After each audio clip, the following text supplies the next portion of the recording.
Drummers Universe.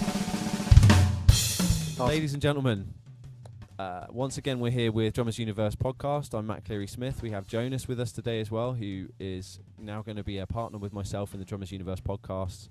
So you'll see plenty more of him. Today we have the great luck of getting to sit down with Aaron Kennedy here. And Aaron's got so much to talk about. It's going to be so much fun. So I want to give a brief introduction to Aaron if you don't know who he is. He's also referred to as Rhythm Saint. That's his nickname. He's an Irish drummer whose musical journey began at the age of 5 when he first witnessed Stuart Copeland's awesome playing. I think we can all agree Stuart Copeland has been a big influence on a lot of us. Raised in a musical household, Aaron spent a decade performing across Ireland with his father's band, refining his craft and passion for drumming. Now based in Pennsylvania, which is quite a big jump. He has made his mark in the drumming scene, having graced stages with legends like Stuart Copeland, Don Baker, and God is an Astronaut. Beyond his drumming prowess, Aaron is the creator of Drumming Academy, The Drumming Academy, founded in 1999, where he is imparting his drumming knowledge and wisdom to aspiring drummers worldwide. His commitment to positive change is evident through beat bullying, which we'll be talking about today, an initiative that utilises drumming as a powerful tool to combat humiliation, intimidation, and things like this. And his unique approach has inspired students, but also gained support from renowned drummers globally. As a mentor, a tech for drummers like Copeland, a paced artist, an artist for multiple, you've got multiple endorsements that we'll talk about as well. Aaron's journey is a testament to his dedication and work ethic in the music industry. His story goes beyond playing, but also a strong commitment to fostering talent and using music as a force for positive change. So hopefully that did you some justice, Aaron. Thank you so much for being with us. Thank you, Aaron. Flattered. I'm very flattered, guys, to be here, honestly, and to hear that back. It's like I start thinking about the journey in between all those statements, which is wonderful. It's led me to be here with you guys. So I appreciate it all, and your interest and research into me. I appreciate that a lot. It's been a big journey. So hopefully we can tap into some of the wisdom that you've. It's going to be hard to get all that into 45 minutes, but we're going to do our best to get as much. We'll have a conversation. We're all in it together. I do believe we're all in it together. Drummers and Drummers Universe, Agreed. You guys, me, the listeners, those who are watching it, we are all in it together. I believe that. Agreed. So I'll kick things off with this first question, and we're going to be taking it in terms, as I say, Jonas will jump in here and there, and we'll just fire it well. Have fun. So Stuart Copeland's influence, Stuart was a massive influence in my life, actually, to be fair. I got a total police obsession at one point. Stuart Copeland's influence ignited your passion for drumming. So how did that early inspiration shape your journey as a drummer, and what lessons did that kind of carry forward into your career and your life, do you think? Well, his energy was one of the first things. His sound and his energy. I thought, this guy's moving this way and making this sound. And my dad was the first musical influence. And I would go, obviously from the day I was born, be around his bands, and they would rehearse in the front room of our house or halls or church, wherever they could. A lot of times they rehearsed in hotels. And I gravitated to music, to the band, but then I was really focused on the drummer. So I remember as young as lying on a stage somewhere back in Wicklow, where I'm from. I think it was a hotel. It was a hall. And it may have even been my godfather's hall. I'll ask my dad. And I remember being on my chest and looking at my dad's drummer from a side profile, and the bass drum, and the whole sound and activity got me. And then, of course, as I got older, I figured out, there's timing and there's starting and stopping. I started to understand loosely what drumming was. And then my dad would put music on the TV. And I was born in 73. So if you caught music, it would flash on the TV, then there'd be a commercial, and then it was gone. There was no capacity to watch it again. So my dad would put my toy drum kit, which is a great memory, in front of the TV. And I would bash. And then he was great. He would get me to stop, so then he would let me play along, bash along, but so I could hear or watch whatever it was. From Buddy Rich being on interviews. But I saw, I saw Stuart on the Old Grey Whistle Test. And again, that was a BBC production. And I was like, just all of it, the Police sound, Andy on guitar, all of it. But this energy. And like I say, I was starting to pay more attention, and my dad could see, drums seems to be where he's at. My dad was a singer, so he's teaching us all to sing. Eventually, several years later, we all took piano lessons, but I was so obsessed with the drums. So as often as reasonable, he would bring me to rehearsals and bring me to gigs. Or my mom sometimes would bring me later on because I'd kick up and I would go to these things. And so that influenced me. I saw the work ethic really early on. I was like, well, this whole joyous noise and mechanics, they all have to get together somewhere. I mean, I remember realizing that it was never at your house. I figured, right, they rehearsed once in our front room, which wasn't practical, guys, right? So I would ask, are you coming around this week? No, no, no, no. Then I started to realize, well, they have to go somewhere. So, because my dad would be in the car talking to me about, music and the radio and listening to the radio, sorry, and telling me who that was, Neil Sedaka or Elvis. I was named after Elvis. My mom loved Elvis. So he would discuss the band on the radio. And then I was asking him, are the guys coming around tonight? Because I would just love to see them. And I got it bad because I would just even love to see this gold bass drum coming into the house, sir. Just looking at it would make me happy. So if I just saw it, unloading, or when the drum tuning seemed to take forever, by the way. But, the drummers were tuning them. It wasn't forever. It just seemed like it to me. But even that process, Mom would say, okay, we got to go. Because, I'm getting a little bit older, but now we've got school and, so I think I honestly got the idea of organization really early. That hold on, because you have to bring all these moving parts and people. And I remember being, 6, 7, 8. By now, I'm allowed to hit a snare drum. I'm allowed to do a song during rehearsal. I'm allowed to be around more. And I saw how, at least how long I thought it took to put all this together. So that definitely influenced me. And then, of course, my parents would buy me music, and I would try and consume music as much as I could, on cassette, vinyl. Not their vinyl. I hadn't my own vinyl yet. It just wasn't a thing. And I love by that, I love sorry. cassettes. Yeah, I still do. I mean, Commitment they to were listen to horribly most things. unreliable, but I Yeah. love the inlay. I mean, the first thing I would do is look at the artwork, Yeah. turn it on the side, look at the liner notes, and sometimes cassettes through the clear would tell you who played on it. Yeah. That might be a thing. But yeah, you don't. Some of them are really, they got elaborate and they unfold. So all these things became part of what music was. You caught some music on the radio, first source. If you were lucky, you caught it on TV. If you were very lucky, you went around to your friend's house, who they had a second TV, which we hadn't yet. It's not poverty; it was just the way it was in the 80s. So I would go. Sometimes all our different parents worked different shifts, so worked in different jobs. So I might go around to my friend Barry's house, and we would watch. MTV wasn't a thing yet; it was just coming. So we'd watch. And we didn't have VCRs yet, not programmable anyway. And so you were consuming music however you could. So, I mean, man, when I was going to school, I'd even cock my ear to someone going by in a car and hit their window down. I mean, I was that obsessed. And I'd be like, oh, that's Tin Lizzy or that's whoever. Of course, the Police. I spent whatever time I could getting examples of their music, but I still wasn't there yet. I didn't have my own money yet. And we did have music stores, of course, but just the consumption of music wasn't with me just yet. But I didn't mind, because in the radio, that was cool. And there'd be ads, and they'd fade the song out. That's what we accepted, right? That's my age group. We weren't complaining because we weren't in an instant gratification or instant download of music right now. So that was cool. That was a cool thing. Even if the DJ talked all over whatever band you're in. So definitely seeing drummers and seeing Stuart and the mechanics and seeing my dad in comparison to that, working so hard at music. I was like, this thing is not easy. Of course, the first time I got to jam truly at a song in rehearsal, I realized this wasn't easy.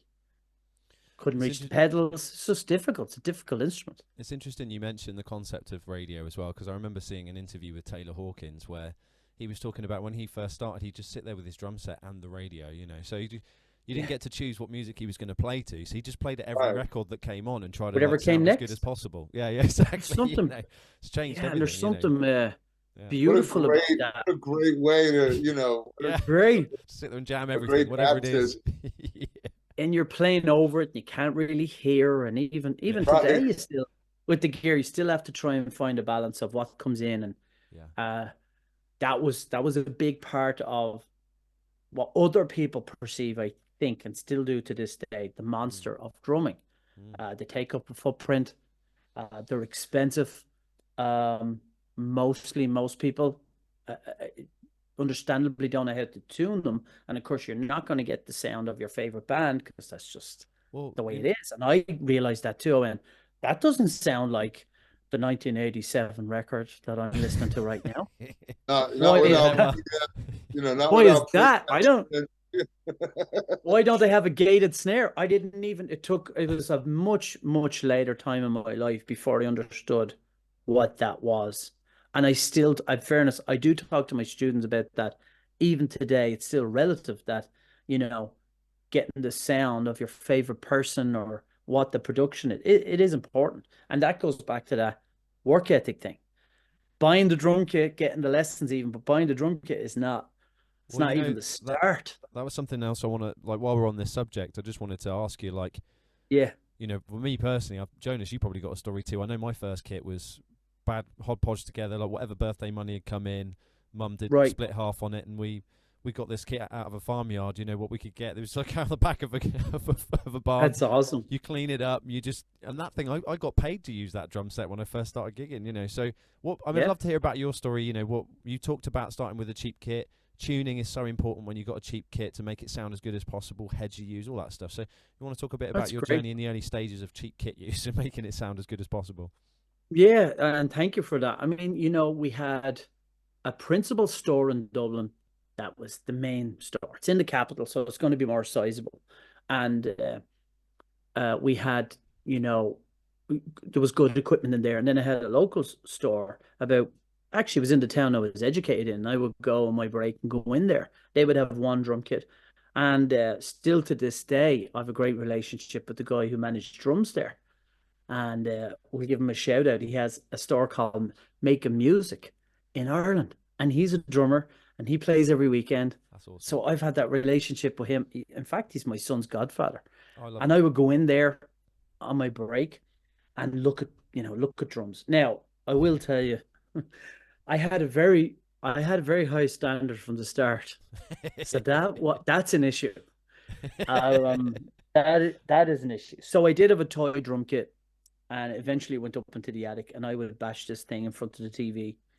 And so then it came a point for me to get something good, something usable. And I was taking drum lessons with a great guy called John Wadham, and I went to him for several years, and eventually owning one of his drum kits. So there's this whole history. So at the time, I could have gotten a brand new Pearl Expert. Now it's coming up. We're coming up into the 80s. We've got big hair music, and I like big hair music. But through my lessons and through my own taste, I guess you could say, I loved jazz, prog. I love Motown. I leaned towards fusion, even though I did not know what that was.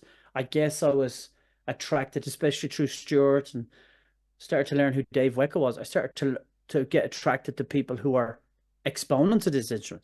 So the point is, I started to look at Steve Gadd, Dave Weckl, Vinnie Colaiuta. They're all, even our own Larry Mullen, who went to the same teacher as me, actually, which is very cool. Larry's a great guy. We never went on the same night. We never crossed in the lessons. But I've talked to Larry over the years. Didn't you end up studying with Dave Weckl as well? You ended up studying directly with him, no? I did some lessons with Dave. Just amazing guy. Still keep in touch with him. Amazing influence. So that was initially sound was the Yeah. first thing. These guys all sound great because again, I'm not seeing them. Dave knows how to I'm tune his not drums, seeing them. right? I mean, I God. hadn't seen Dave Weckl. I Yeah. heard Dave Weckl first. Yeah. I heard Steve Gadd first through Yeah. my drum lessons.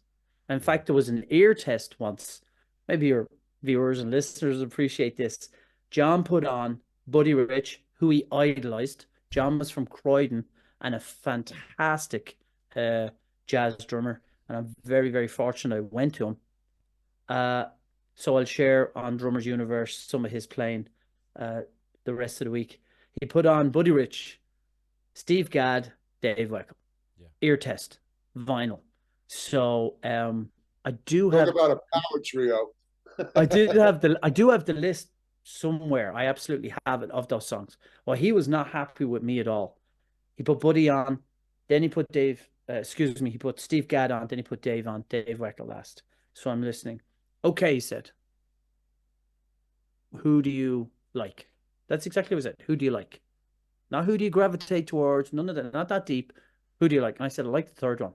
He was so disappointed that I didn't pick number one, Buddy Rich. He was so, and oh God, when I think of it, he was really unhappy. But I'm hearing the intricacies. I'm hearing some of Dave's acoustic enhancement stuff, the recording custom. I'm hearing Dave Weckl. Well, they're all in the incredible early drummers. It's 80s, impossible to select mid from those 80s. three. I mean, come on.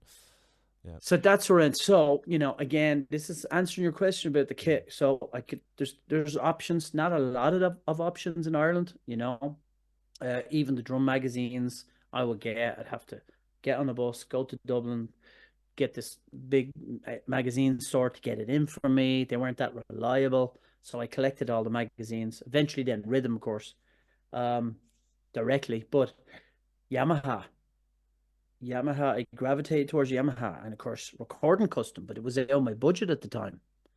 And my dad was like, he understood instruments. Of course, he had lots of drummers. A lot of them were using Premier. A lot of them were using what they could get their hands on, And I was a bit of a baller about Yamaha, and because I'm looking at some records mention the instruments. Yamaha Recording Custom, and I was getting my information through print.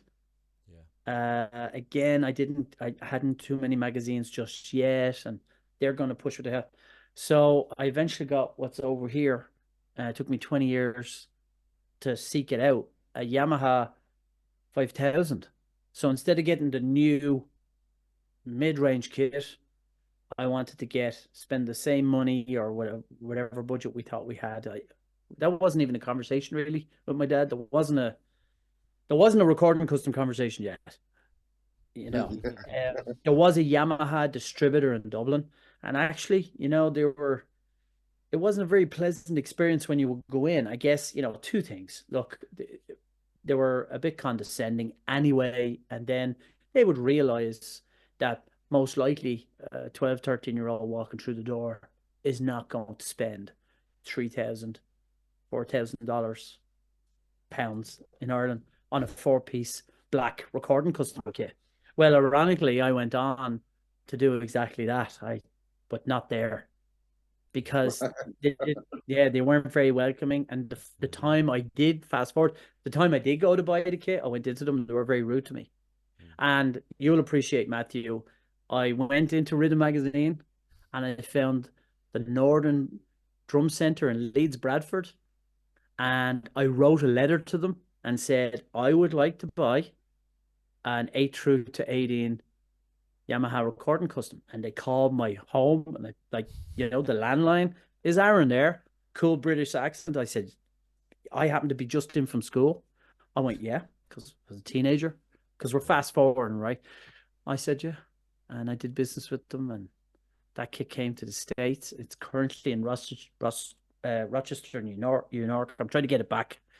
I sold it when I moved to the States, but I had a Recording Custom kit. But the 5000 is sitting right here because I wanted to get it around the anniversary when I got it. So I found one in the UK, and I had it shipped there. I was going to ask you that, whether it was the original kit that you bought or whether it It's was not the original yeah, kit, yeah. but the original kit I'm going to seek out when I go back home in June, because I think I found where it is. But you know, the 5000. I mean, the 5000 is still a very strong Great kit. kit. It's a fantastically. I mean, Yamaha Very good kit.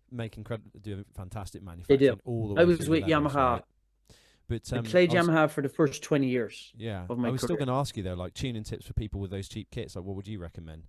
A lot got people So got different when perspectives. you're and you teach a talking lot of about students too, right? So it's a yeah, it's a great question, and so with a budget kit, you know, when you go under intermediate kit, you're giving yourself problems. I don't believe, I don't professionally believe that they can be tuned. They can be tuned in that moment, but they don't retain tune. So someone like me to tune the kit for an hour or so, it'll go out of tune. Now the student or the candidate, the drummer, is deflated. Also with the really, and we're talking now really cheap. You're better off spending that same money used yeah, on an intermediate kit. You might even be looking to get a pro kit used for the same money. So, you know, kits that are 500 and below, actually, you know, 299 type of thing. That seems to be a number around the world. I don't have a lot of faith in, and I don't want to upset anybody that just got one or to be condescending. Like I experienced, I said a few minutes ago in Dublin about a very expensive kit. But what I will tell those guys is you can put some really good heads on them. You'll just have to maintain them more. You just have to keep on it. yeah, You will get a reasonably to good sound out of your bass drum because it's 22 inches of air. It can be done, but the toms you play a lot, so they're gonna go out to. The next thing is the nut boxes and the hardware are gonna let you down. They're invariably they're gonna let you down. The cheaper kits is the word you used. The hi-hats are weak. They're going to move, but it can be done. It can be done because at the end of the day, they're cylinders with hardware. You just maybe have to tighten them up. It's not all lost. It isn't all lost. If you do possess one of those kits right now, getting a really good snare could really help you. Good snare and decent cymbals can get you in a place where you're going to play with other people and it's going to be okay. yeah. I do believe that. I'm just trying to be honest and brutal at the same time. I can tell everybody when I got the recording custom kit, I remember it was a Saturday, took it out of the boxes. I'm in my teens now at this stage. I'm already playing with my dad, and we were leaving at 6 to go and play that night. I think it might have been a wedding. I took it out. I tuned it slightly and ran through the toms, and I was like, instantly I could feel, guys, I'm going to sound better. Don't know if I'm going to be a better drummer yet, but I'm definitely going to sound better. I couldn't believe how good they were. Well, here's what this guy did. When I told somebody this a few weeks ago, I couldn't help myself. I detuned it because I wanted to tune it up again, and I could not get it back to where it was. And I didn't. And I played that night really uncomfortable. My dad and the keyboard player, who was like the musical leader in the band, I learned a lot from him. They didn't say anything, but they could see I was like, you know, I'm playing shuffles and all that kind of stuff that you would play um, uh, in weddings and stuff. It's very broad. The set is 3 hours of all sorts of music. Like I said before, I got the bass drum. It was a 20-inch, actually. That's what I went for. But I couldn't get, So that was the day I said, I am going to learn how to tune drums correctly, professionally, whatever that is. I didn't even know. I'd heard about drum techs and stuff, but, you know, and they were kind of called roadies then, you know, but I'm a roadie, but I take care of Larry or whoever. Yeah. So, you know, learning the fundamentals of what is in front of you is really important.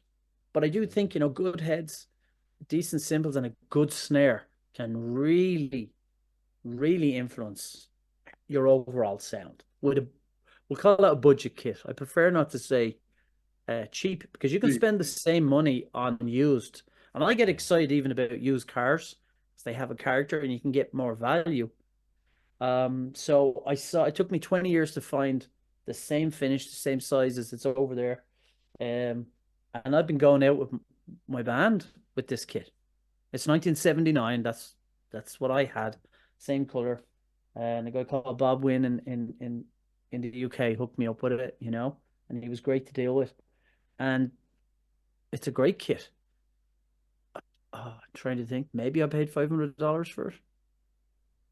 It's a lot of kits, mahogany. So definitely making good choices in your gear immediately is a good thing. Do your best. And I think right now the world is flooded with gear. I didn't have that But choice. even with that gear, you've got to know how to tune it properly, right? It's, as you said, you can be deflated. You spend all this money on this amazing set, and you're like, that doesn't sound like I was expecting. But because you've got to know, it's like buying a guitar and not knowing to tune your strings. It's just part. Yeah. It's a lot harder to tune a drum than it is a Yeah. guitar. That's for sure. But in my I think people experience, need to be having done kind both- to themselves. Yeah, They should be but it kind takes- to themselves and not be so but it takes work. down on. Yeah, don't be so down on yourself. Look, I have pros calling me to get a certain snare sound or Yeah, a tuning or a record sound, and then that's when I go back to, well, pretty sure a lot of outboards and different mics and trickery was used on that record. So you're trying to get that sound, but be kind to yourself. Whoever's listening and watching this, just take your time. In fact, allocate time to it like I did. A whole Saturday. Don't be distracted by other people. One tom at a time. You'll get there. If I can be any help, reach out to me. But there's lots of great guys well, who you, can. you were a drum tech, weren't you, help as you. well? I believe. Yeah, I So still you and do Kenny it. Sharretts are like our two people that have actually been professional in this industry in that regard. Yeah. So definitely, wonderful people to come and reach out. I to was and learn about to about that mention sort of thing. Kenny. He does Mm. online. I do like more of a consultancy basis, but he does Mm. tuning lessons. I do, but his tuning lessons are fantastic. I'm sure. And I do yeah. consultancy. I've got guys. I had a guy several weeks ago. Wait now, yeah, Christmas. He was on his way to do a big gig in New York. Yeah. And it was slightly off topic, but he said they're asking me to do a drum solo Yeah. tonight. I went, you're not going to be doing a drum solo tonight. Oh man, you're always so positive and you always have ideas. I said, where are you? And he was in a place called Poconos, which is it's getting close to New York. I said, you're not going to do the drum solo that you have in your head or that they expect of you. Here's what we're going to do. We're going to work with what you already have. And I mean, you're entertaining the audience. If it's definitely not a specific part, you can do a drum solo. It's a solo performance. It'll be okay.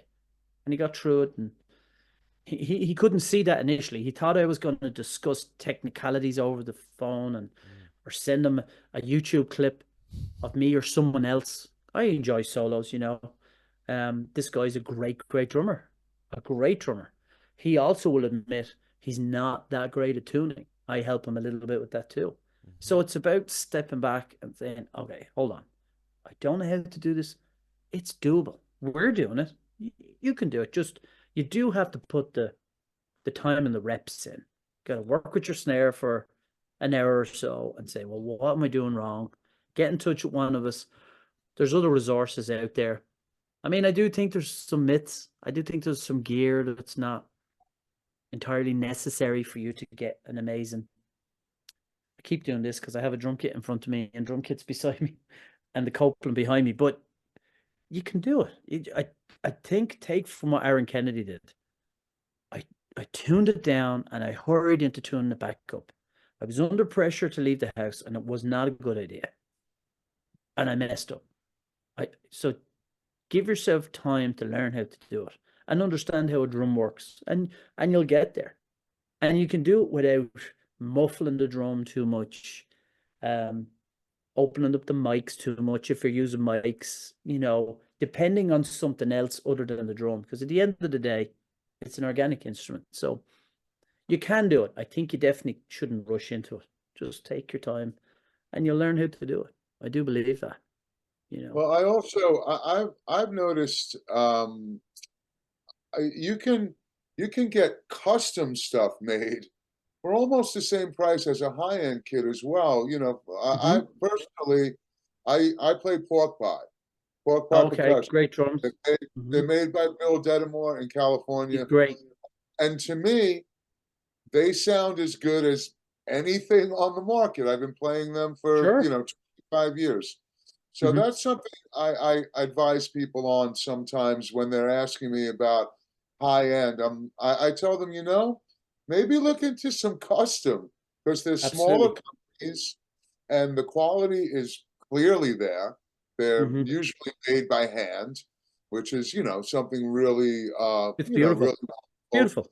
And yeah, so that's something else I think maybe people who are ready to make an investment might want to do some research on, looking into custom, because they can pay less than a master's custom kit or a top touring custom kit or I mean Hmm. there's so many available. But that's something that I would also like, forgive me. That's something that I tell drummers as well when they're considering a higher end purchase Great. to It's make great advice. It's great custom. advice because a lot of those guys care. I try and encourage everyone to look at everything because there's some great stuff out there. You Yeah, know, there is. Bill Matt, how makes about you? great drums. Matt, I'm sorry, you said you've been playing Yamaha for years? Well, as I told you, I started off on a very very low end kit. It was just like this percussion plus kit that was kicking around. So I kind of learned Remember the them? hard way to get hard work on tuning. Started off with pinstripe heads to overcome the fact that obviously the bearing edges were not as consistent as you might like, but Right, right. you start working really hard on trying to get the best sound you can out of what you've got, and you learn a lot that you can then apply to those better drum sets, right? One For tip sure. I heard from Benny Greb that I still feel is one of the best things I've ever heard about tuning is like, just if you take your drum and you detune it and retune it 20 times, you will have already got ahead of like a very large percentage of the population of drummers, because most of us only ever tune our drums when we change heads. So he was like, Right. just practice. Actually, you've got to, once you learn a bit about it, like Aaron said, you've got to go and do your research and understand how the drum works, how tension Hmm. works, and ideally you've got loads of tools out there now, right, that help you. But it's just getting Yeah. into a habit of actually going, do you know what, I'm going to sit down and do this multiple times until I start to find out how this thing works. When I change this has happened, and one time you get lucky. Even if you do 20 reps, there's going Yeah, to be at least one in there where you'll be like, Absolutely. wow, Yeah. okay. It's I used to yeah.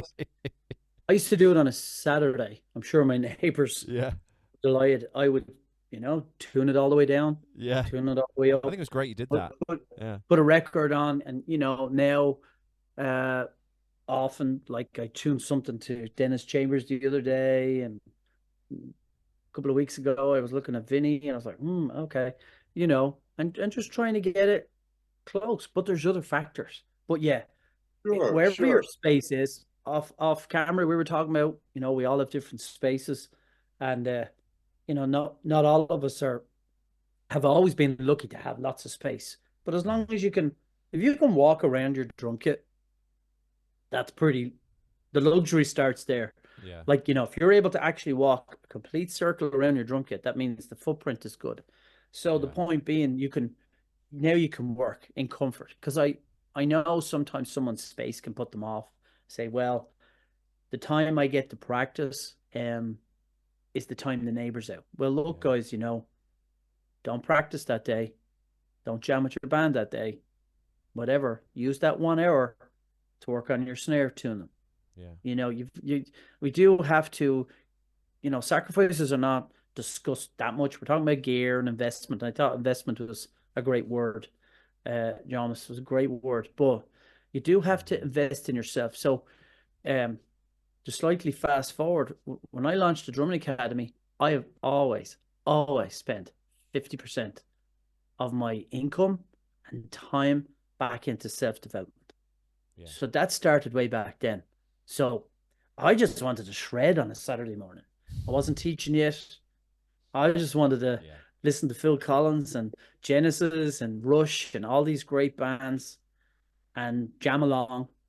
And I went, oh, okay, cool. And I started to enjoy it. I take the kit down. I put the tom on the stand. I remember Dave Weckl saying, sometimes you can put it on the stand, you can put it on your stool. And I tried all these things. Tuning on a stand really helped me because it meant I could maintain tune at a gig. Early on, I was only putting the mic in the bass drum. And then, it was years before I had full production at anything. And, your kit will sound better already when it's carried with mics. And I love all that side of it now. I'm big into microphones and compression and different things.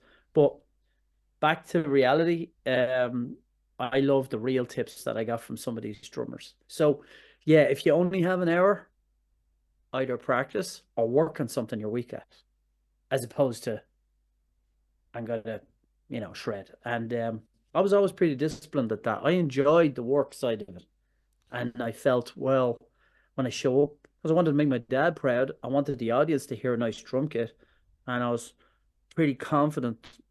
Most of my career, my drums have sounded pretty good, and we've had off nights for whatever reason.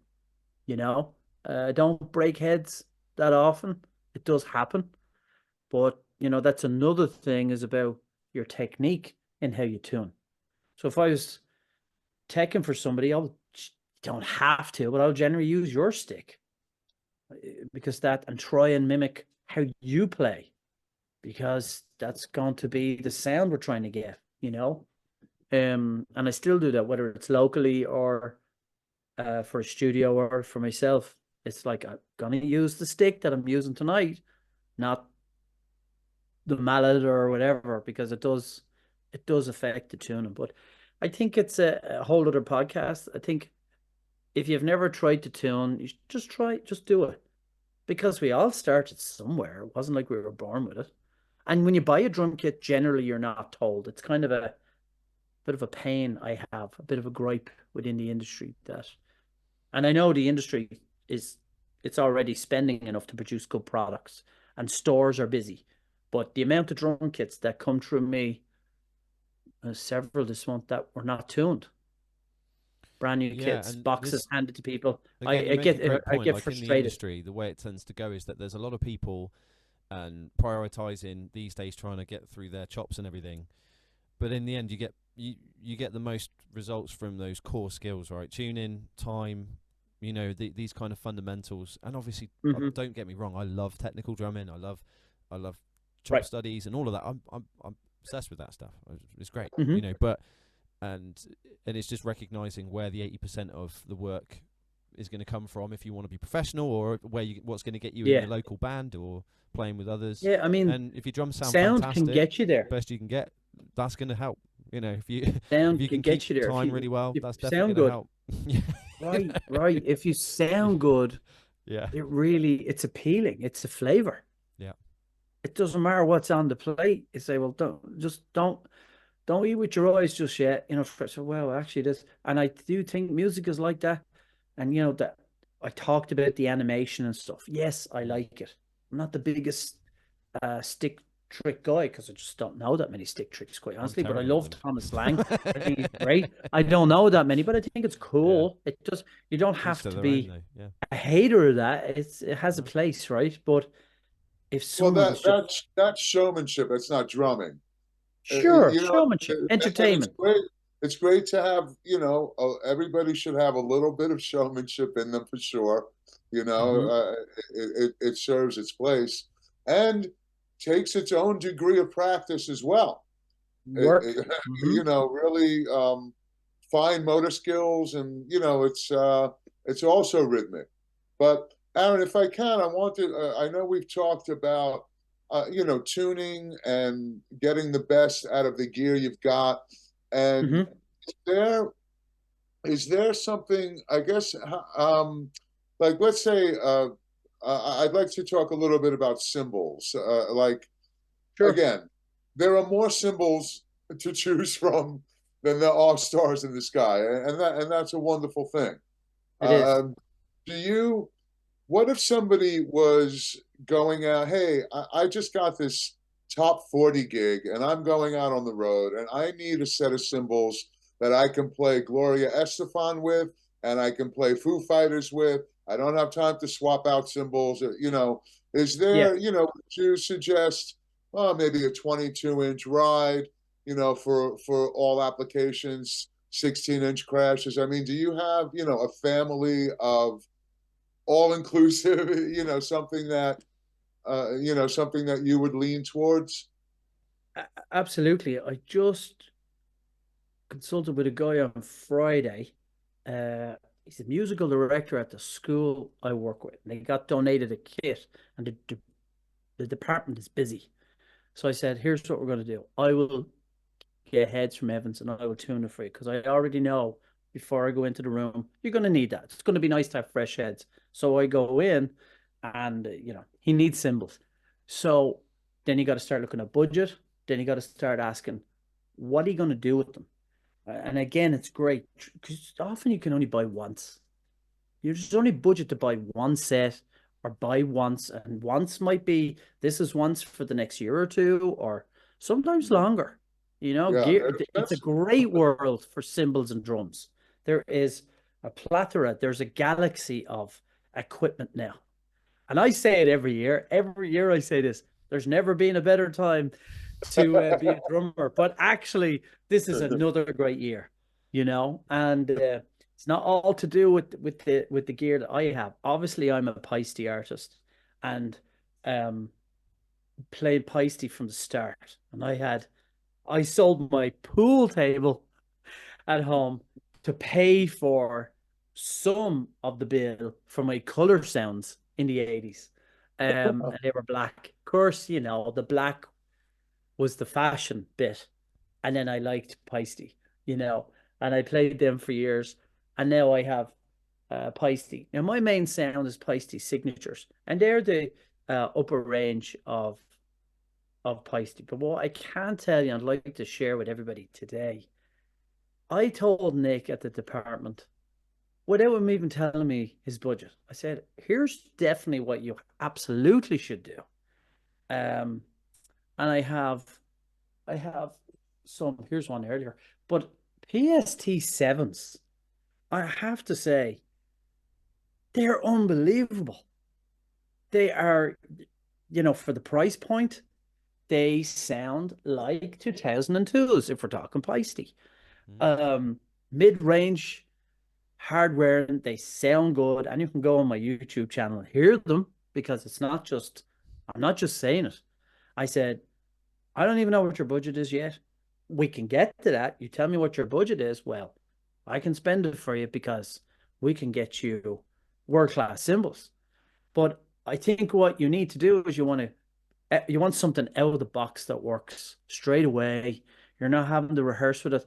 The Paiste PST-7 packs they're just ridiculous. And all the companies make packs to make it easy. It was a great idea, I thought, in the late 80s, 90s, coming into the 90s. They were making the packs, made it easier for the drummer, because your question is way more important than I think you realize.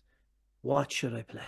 Most people, a lot. And again, I'm not trying to be all-knowing, Aaron, but in my experience thus far, with the few thousand drummers I've come across, a lot of them are using the wrong gear. They're fine drummers that say, well, your right cymbal's too heavy. This is where you're having a problem. You're too heavy, which is why you're breaking crashes. There's nothing wrong with the cymbals you have purchased. We need to balance the drummer with the equipment. So I have been telling everybody for at least a year, maybe 2 years, about the PST-7s. Because when I moved back from Nashville and all my gear was still in Nashville, I needed cymbals. And so I got those real quick, which is similar to what I'm telling guys. And because of the color, the red on the cymbals, a lot of people think I'm playing 2002s, which I do. I have 2002s. These are great. 14, 16, 18, based on the few artists you were talking about. There's a medium and a heavy, and there's a light. So if you could get a mixture of those, they're unbelievable. I feel for like the that price. about the Yamaha Stage Custom a bit, actually. Like the level of Right. caliber of the sound of the drum set. Like previously, what For we the would have money. had to pay so much money to get. I listened to a video comparison recently between the Recording Custom and the Stage Custom, and I was like, it's barely audible, the difference now, unless you really pay attention. Right. When Depending there's a on your bit of production. tweaking, yeah. Yeah. Yeah. So that's a great It's recommendation. important I to didn't know that have- about the PST-7s. It's very important to have the person or persons in a comfortable space. You can't be in debt. Yeah. You try not to be. Everybody's in a sense of debt, but I was at a drum store, Dale's Drum Shop, which is phenomenal drum store here in Pennsylvania. Legendary. Yeah, Legendary. legendary. I mean, Dale, Yeah. as you know, Jonas, was Buddy's Yes. Tech. And when you go there, there is zero pressure in any shape or form for you to purchase. They're always just there for you in the wings. They'll let you test everything. And I like that. And it's great when I got instant information. This is the microphone you need, Aaron. SM57. These are the headphones you need. These are the in-ears you need. Oh, here's the pedal that work. I'm like, I didn't hear this. And I like to be that guy. Yeah. So I get a lot of calls about gear, less about money, but more about, I'm trying to do something new. And I think the snare, the cymbal, of course, the kick question is important, but I think snare, cymbals, quality pedals, these are things that can really advance you out there. I mean, if you're doing a gig and the sound man said, I love those 2002s hi-hats you're playing, and I say, well, cool, and I have this little private joke with myself, and then I wait till the gig's over, and then I show him, said these are 14-inch light PST7s that we were using, because the front of house guy knows drums. And this was last summer, and he's like, wow, I hadn't heard of those. Well, I say they fall under signatures, they fall under 2002s, and it's great when all companies can realize that. I'm trying to do it with microphones at the moment. I've been talking to Earthworks, who are phenomenal, and we're all trying to make stuff that's not $1 million, but gives you $1 million sound. Yeah. And this decision to what you should use and how much money you have and what the result is are very valid questions. Yeah. Very valid. Then it's stick choice to the cymbal and stuff like that. But I can't say enough about these PST7s. My ride on the Copeland kit right now, and his ride is down there, is a PST7. That's what I played the Rosanna Shuffle on yesterday for Drummers Universe for fun. And somebody, they listen to it, they may or may not like it, but if they want to hear it, that's what it is.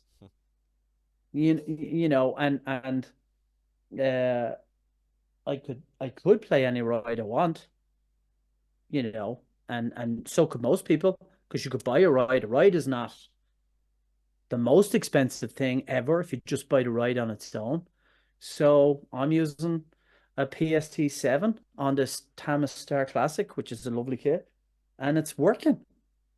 So I'm just being honest. I remember through the drum magazines coming up, everybody's trying to sell you the thing, and I really respect that. And it's interesting when I look back on the old issues, say, hold on a minute, that didn't work. And I'm not going to say a cymbal company or a drum company, because that's not how I am. But already as professional drummers too, what I'm talking about. Say, that didn't work. That didn't do what you're saying, Jones, fit into anything. You could put these cymbals on your beautiful Bill kit, because I love Bill, on your pork pie kit. I really got to get around and I got to get something off. As soon as I build a shoe, he's great. I love him. He makes amazing drums, pork pie drums. They would work on the kit. It's what works, and all the companies make good gear, then it's good choices. Yeah. Now, obviously, I'm coming from a place where I believe in my life, and I would go so strong to say, Heisty are all the way up there in what they're doing. My sound is signatures, but the whole kit's full of signatures, and I've got this PST7 sitting right in the mix. And if anybody wants to hear everything individually another time, all they have to do is send me a message, and I'll send them a video of it separate. An important consideration there, though, right? You've talked about the PST7 pack, which is great, because then everything's tonally balanced by manufacturers. They know what they're doing. They've packaged it up for you. Sonically matched. It comes out, it's ready to go. A habit I got into in the end, which took me a little long to get around to, was making sure I brought my cymbals with me when I bought cymbals. Like you go to a shop and you want to test them and check. You don't know what you might have perfect pitch. Maybe you might be lucky, but most of the time we need to pull them out and actually hear. It's a difficult process in the middle of the rest of my cymbals. So if you've got a great shop like the one you mentioned, and I used to work with Absolute Music for many years, and they're just Oh, as I know, great. absolutely, They're yeah. lovely. They'll let you get in the broom and make a load of noise for a bit, and you pull out your cymbals, check them out, and you got to check, haven't you? Really, I mean, everyone's You do. different, so what you like is important, but also, you know, how do you Yeah, how do you no, how it's do you produce the it's sound you're looking for as well? Is flavor. probably a question within Jonas's question. You know. Yeah, it's flavor, and Mm, uh, everything I'm about is what I wanted for myself, and I mm, try and make for others. Is accessibility. There mm, were some stores over the years where I understand they've invested whatever amount of thousands in this one kit that's on display. They mm. don't want you touching it. Yeah. Very hard to make an informed decision about that. So, I do still take that story with Yamaha and Dublin with me. Yeah. But every year it's easier to turn it into a positive thing because it led me to the UK to buy my Yamaha kits off those guys, and the Yeah. experience couldn't have been any better. And that leads us on to Jonas, your question, which is such a good question. The experience of Yeah. it. I mean, let's get away from money and your favorite drummer or whatever. It's about what you're experiencing for yourself, and you want to be in the room on your own and be satisfied and inspired every day in that space. I think most drummers want that. Even the guys who they describe themselves to me as, I just like to jam. But the more we talk, they want things a particular way. And when I'm taking for them, or I go to their house to tune their drum kit, I'll move something deliberately uncomfortable and test them. They'll sit down and say, well, my hi-hats. I said, you see, you do have a standard, and you should have. My Hmm. standard is for me. And I play little games with them. I say, you see, but then if you're professionally taking for somebody, you just don't say, I think you should sit higher. You establish a rapport. You establish a confidence with that person. Say, would it be okay for me to, you want them to be dialed in the way they like. But then we're back to this positive conversation thing about, wow, thank you for telling me about those cymbals or Bill's drums. That's important. A lot of people don't know um, a lot of what's truly happening out there in the way it's happening. You, Hmm. you know, um, like there's companies out there with staff and managers and artist relations people who are phenomenal. They really care.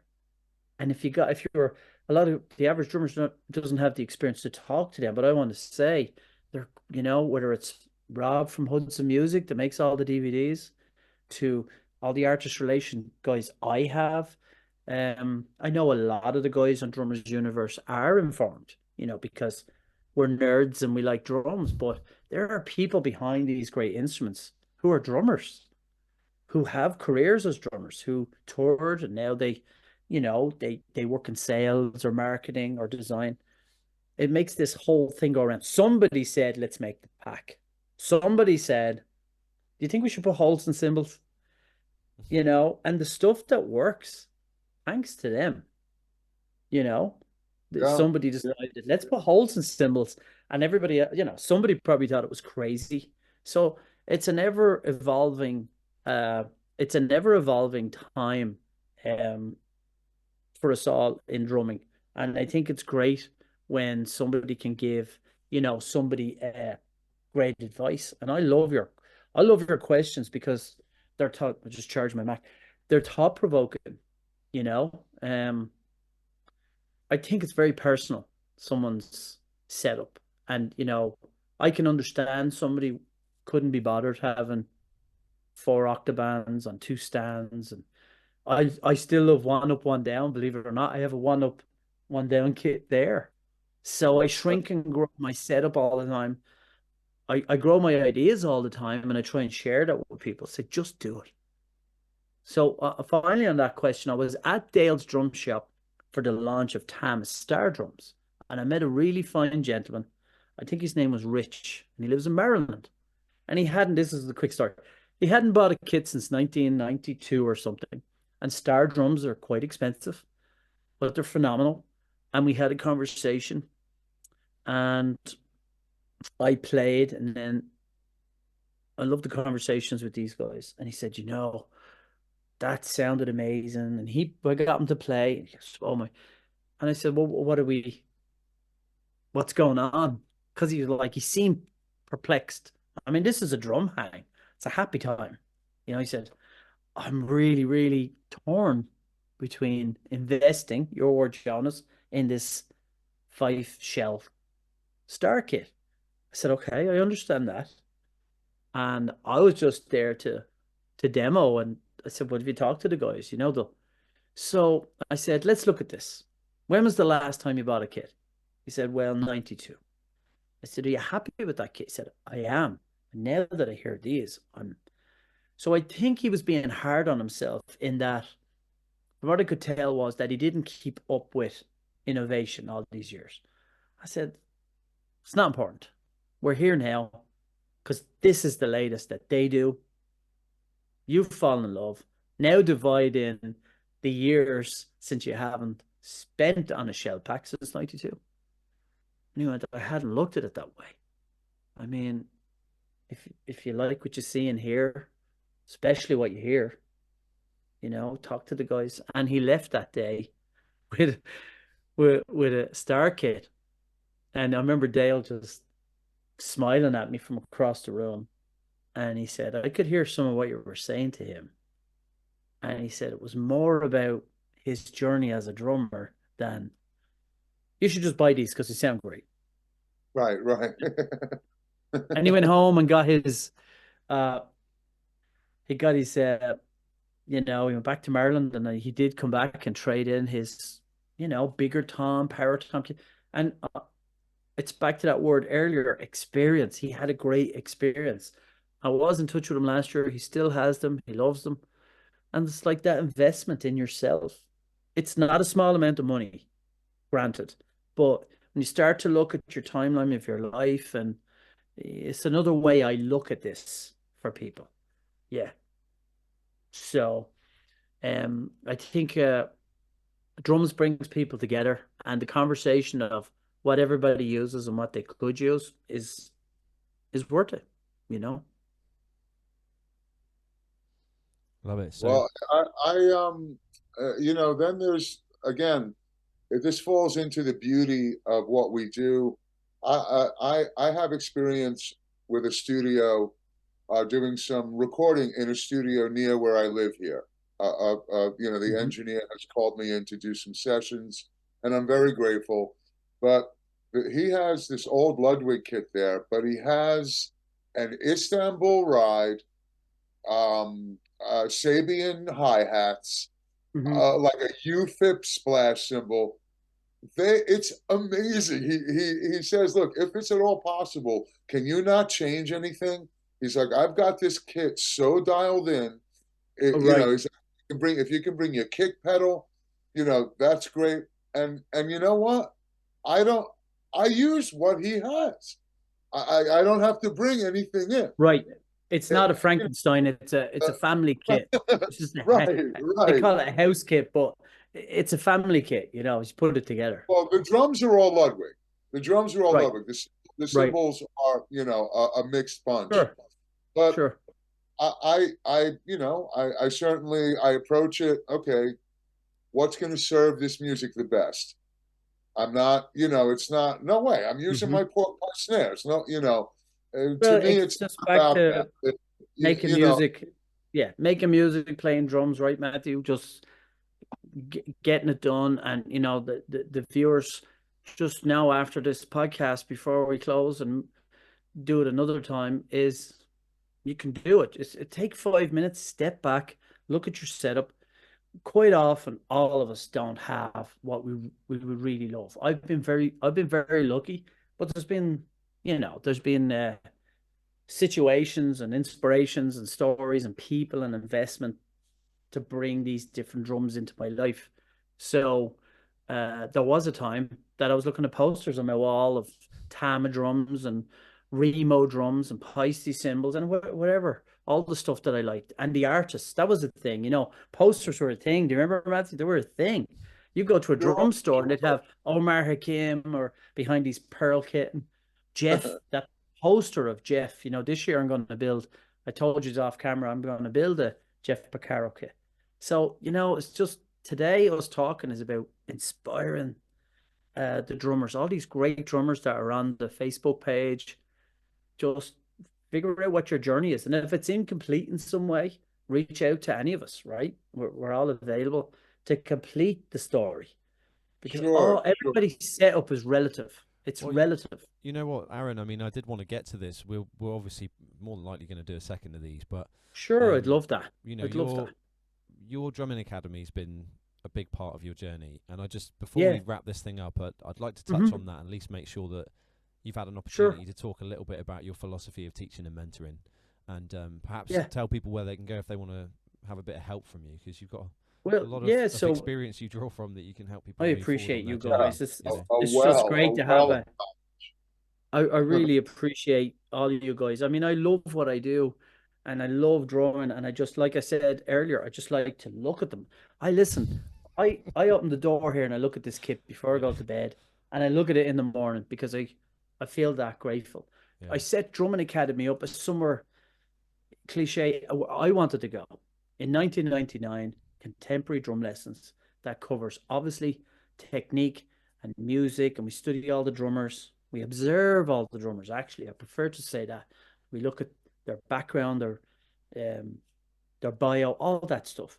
Um, and I created drummingacademy.com, and the logo actually of it is a tribute to my friend Ricky Lawson, who played drums for Michael Jackson.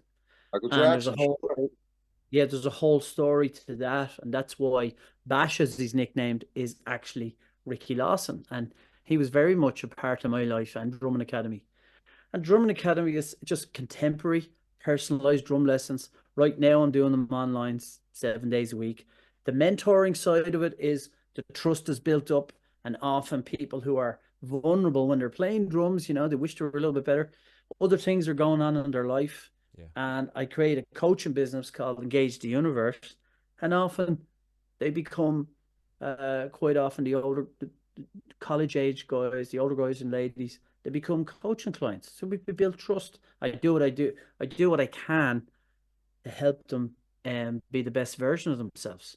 But before we get too serious in that journey, we're learning to play drums and we're opening up. So, Yeah. you can find me on, all my websites, specifically start at social media. And that links you then to my websites and stuff. To hunt you down, they In would type in the Drumming Academy, right?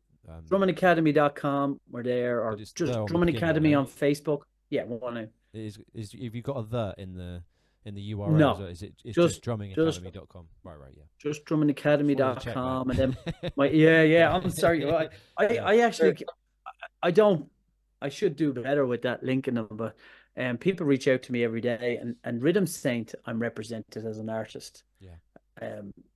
I came up with him in 2001, and so I have a Rhythm Saint page, and guys get in touch with me for all sorts of beautiful reasons. It's great, Mm. drum lessons, mentoring.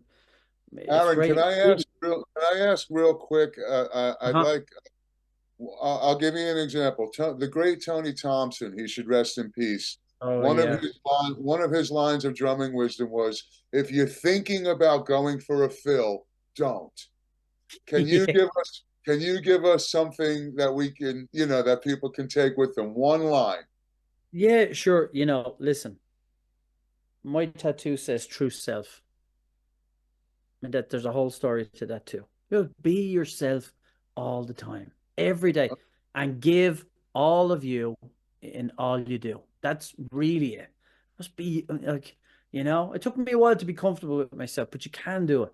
It's not about being the best on this, and anyone can send me their drumming, their website, ask me a question, because accessibility is what it is. But if I could truly say, it's just give all of you and all you do, and great things can happen. Great Terrific, things. Just be terrific. yourself. You know. I love you guys. This has been great, and I look forward to doing it all again. Me And too, Aaron. I It's been. We definitely got to do this again. There's so much more that I still want to ask you sure about. anytime. About your teaching philosophy, about your work with beat bullying.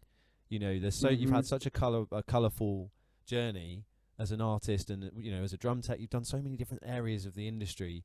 it's like there's stuff that there's so much we could talk about. Yeah, And well, that you'll it's, have and you valuable know, information again, to share with people about. Yeah, it's so, like yeah, it's like our members. yeah, You know, they're out there living their lives and enjoying drums. Everybody has a story, and basically drumming has brought us all together, which Yeah. is it's just a beautiful thing. But we'll That's an amazing definitely community get here at Drummers. together again, and I'm always here to help you guys, and Yeah. I'm especially here to help all the members with whatever. And I want to see these Rosanna grooves. I'm very excited I'm to I'm see gonna everyone. try and Come get on. into it. Get on there, recap. Jonas. Come on. Yeah. If we're asking the members, get on there. And I will. yeah. Let's make Jeff I will. smile. You know, that's what it's all about. It's a celebration of someone who did something great. It's not a competition. Although there Right. is some prizes.